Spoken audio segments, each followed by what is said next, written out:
These are the 10 worst things you can do when selling your home. I wanted to share these insights with you to make sure you avoid some of the common mistakes that home sellers make, to make sure that you have the best results when you go to sell your home. I'm Patrick Grosser with the 513 Flat Fee Real Estate Group at Fathom Realty. Let's jump into the 10 worst things you can do when selling your home. Some of them are common sense and some of them may surprise you. So let's jump right in. Number one is overpricing your home. This is the most common and most destructive mistake you can make when you're selling your home. And the reason for that, a lot of people think their home is worth more than it actually is because they don't do thorough market analysis. They may not get professional help to do that. They may look at what they bought the home for plus all the upgrades and maintenance they've spent over the years, and they expect that a buyer is going to be willing to pay what they paid plus all of those expenses over the years. That's not necessarily the case. You may not get every dollar out of the home when you sell it that you've put into it, but you actually may get more than that. So you don't want to shortchange yourself and list too low, but you certainly don't want to list too high, because if you overprice your home, the result is that buyers will not be interested in scheduling a showing because they think that there's no way you're going to accept an offer that they would want to write. And therefore, if they don't schedule a showing, they're not going to see the home in person. They're not going to get excited about it. They're not going to envision themselves living there, and therefore they're not going to write you an offer. So the result of overpricing your home is a lack of showing activity, a lack of offers, which ultimately results in a longer time on the market, which is going to require you to drop the price to get more interest down to where it should have been in the first place. So you're just going to be on the market longer. And in many cases, the data suggests, as we've done research in the past, that homes that overprice first actually end up selling for less than they could have if they would have listed at the correct price from the very beginning. So it's really important to get professional market analysis before listing your home to make sure you get the list price correct, making sure that you don't overprice your home.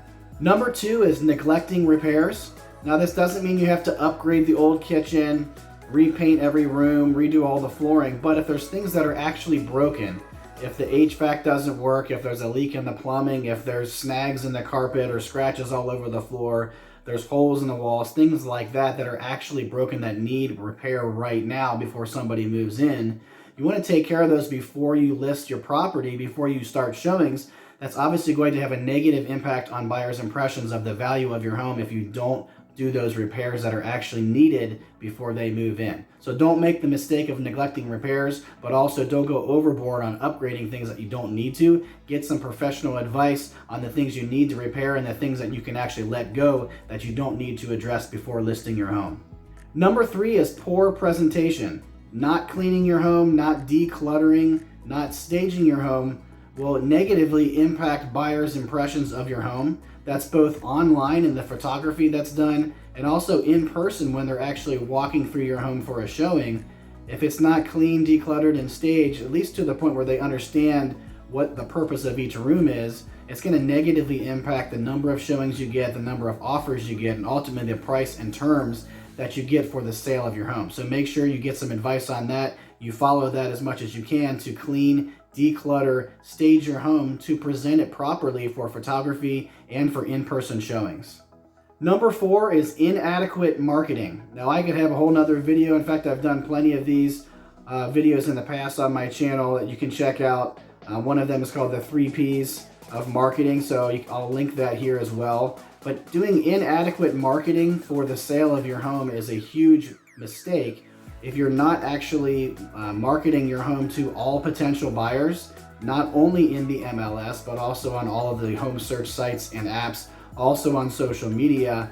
It just follows the logic of selling anything at all. Obviously, if you want to sell something for the highest possible price in the quickest amount of time, you want to make sure that anybody who could possibly be interested in purchasing that item know about what that item is, and you obviously, as we've talked about here previously, present that in the best light possible. Part of that is the quality of the marketing, the reach of the marketing. So make sure you get professional photos and videography done if you're working with a professional or you're doing that on your own, and make sure you're promoting it in the MLS, all home search sites and apps, on all social media channels that you possibly can, and even on some of those neighborhood groups too within those social media platforms. Make sure you're telling friends and neighbors, doing everything you can to get as many potential buyers informed about the fact that you're selling your home, to make sure that all potential buyers can possibly schedule a showing and write you an offer, ultimately so you can get the best price and terms for the sale of your home. Number 5 is limited accessibility. This is one of those that's probably lesser known or not thought of right off the top of your head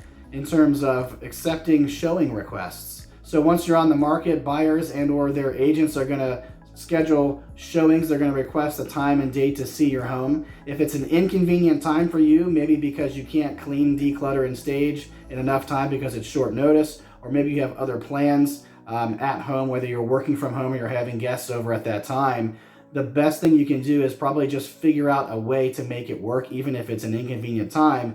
Because believe it or not, sometimes buyers only give it one shot. If they can't get that date and time approved, they may not be able to see your home. That doesn't mean that they're inflexible. It just means that they may be seeing multiple homes, and if they don't see your home at that time, along with those other ones they're seeing on that particular showing tour that day, they may fall in love with another home and never even give your home a shot. So limited accessibility is a huge problem. It tends to be more of a problem, obviously, if you're living there as opposed to if you're already moved out. So in order to get the best results from the sale of your home, make sure that your home is as accessible for showings as possible. Number 6 is ignoring curb appeal. Now that's one of those buzzwords, those terms, curb appeal, that's on all those HGTV shows. So you've probably heard of that, you're probably aware of that. Sometimes that gets overlooked in the minutia of all the details of the interior, making sure everything's clean, decluttered, staged perfectly. But if you don't cut the grass, if you don't repaint the front door, if you don't have landscaping beds that are at least a little bit organized, you don't have to go crazy and plant your favorite annuals and perennials. You don't have to be a horticulturalist to make sure that you have good curb appeal, but you want to make sure that the outside of the home, the exterior, the first impression that buyers have is a good one. Those won't show up, those details, as much on photography as they will in person. In general, you want to make sure the high quality that you're presenting online with your professional photography is also reflected in their in-person experience during their showing. So it's not enough just to get ready for photos, make it look great, and then just neglect the property, especially curb appeal, after that. You have to maintain it in that high quality all the way through the process to make sure that buyers have a positive experience online and then a positive experience in person, which will prompt them to write offers. And maybe if you do the best job you possibly can, you'll get multiple people interested. You'll get the best price and terms for your sale. Number 7 is inadequate disclosure. This is another lesser known item here on our list. But states require certain things to be disclosed that the homeowner is aware of, defects in the home, things that have gone wrong over the years while they've lived there, and also disclose what they've done to fix that, if anything. So it varies state by state what is required to be disclosed. You simply fill out the form to the best of your knowledge. They're a little bit different from Ohio to Kentucky in my experience in working in both of those areas. But you want to make sure that you're honest on those, because you can be legally liable for not disclosing something if the buyer finds out later that you knowingly didn't disclose, that you withheld that information from them. That can drag you into a very costly lawsuit in some cases. So it's always best, if you're not sure if you should disclose something, go ahead and disclose it. You may be surprised that buyers have seen these things commonly, these issues that come up. You can certainly ask a professional for their opinion in terms of how that would maybe affect your marketability.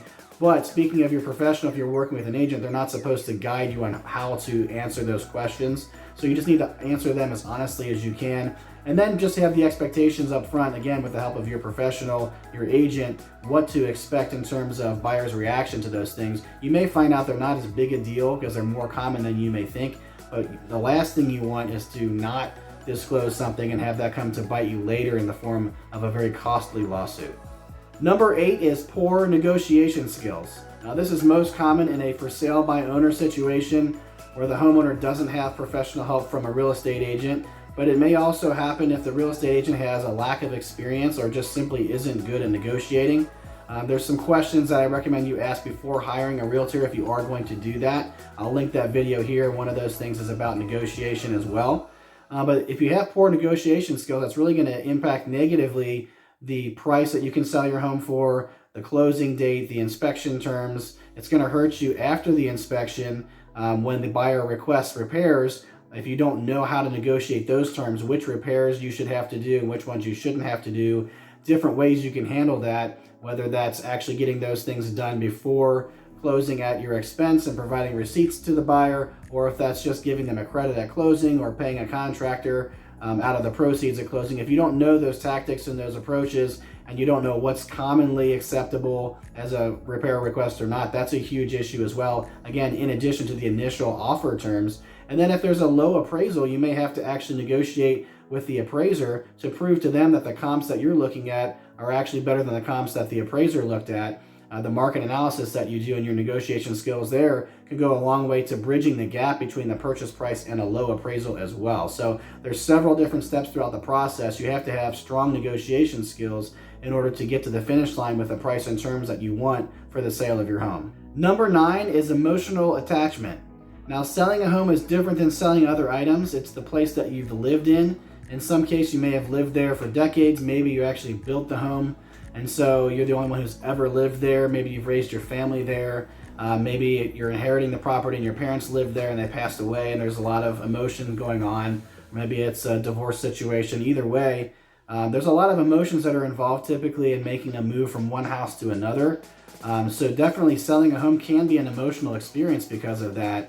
But as much as possible, you obviously want to detach from that emotion when you're making decisions. You're making financial decisions. You're making decisions about the price in terms of the offer, about the inspection report, the requested repairs. You may have to deal with the appraiser like I mentioned before. If there's a low appraisal, you want to try to stay away from being emotional about it, because if you're emotionally attached to the home, you generally think that the home, on the front end of the process, when we talked about pricing, you may think that the home is worth a lot more than it actually is. We want to justify our pricing and all of the decisions we make throughout the process with no emotion whatsoever. Even though you are emotionally attached, you do have to detach so that you can make rational decisions, because the buyers of your home, the other agent involved, the inspector, the appraiser, the title company, the lender, none of those people are emotionally attached. And even your agent, although they may relate to you better than those other people, they're not emotionally attached either to the home. So you have to be the one also to step back